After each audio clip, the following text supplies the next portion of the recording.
الاختلاف شيء طبيعي، في البيت، في الشغل، في الشارع، في التعليقات، وفي كل مكان.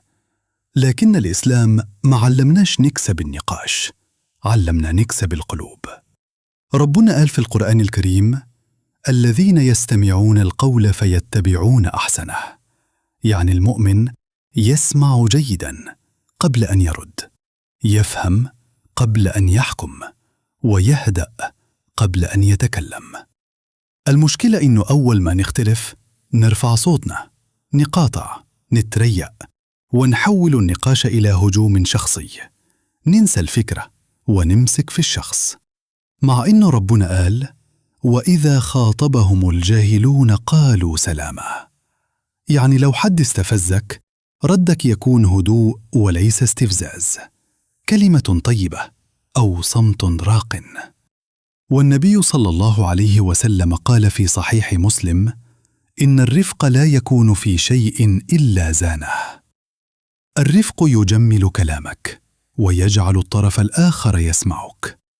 القسوة تغلق الأذن، والرفق يفتح القلب. ومن كلام العلماء: رأيي صواب يحتمل الخطأ، ورأي غيري خطأ يحتمل الصواب.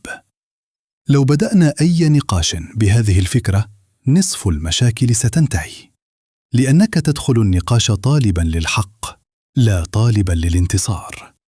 وربنا قال: لا يسخر قوم من قوم. حتى لو كنت ترى غيرك مخطئا، لا تستهزئ به. السخرية لا تصلح خطأ، لكنها تصنع عداوة. وتعلم أن تناقش الفكرة، لا تهاجم الشخص. قل: الفكرة دي محتاجة مراجعة، ولا تقل: أنت لا تفهم. ولو شعرت أن النقاش تحول إلى جدال بلا فائدة، أنهه بأدب، كما قال الله: لكم دينكم ولي دين. ليس كل نقاش يستحق أن يستمر، وأحيانا الانسحاب بأدب هو قمة الحكمة. اخرج من النقاش وقلبك سليم. لا تحمل غلا، لا تحمل كبرا، وادع لمن خالفك بالهداية، لأن الهدف ليس أن تكسب الجولة، الهدف أن تكسب نفسك عند الله، وأن تبقى أخلاقك ثابتة مهما اختلفت الآراء. الخاتمة: المسلم لا يعرف بقوة صوته، بل يعرف بهدوء أخلاقه وقت الخلاف.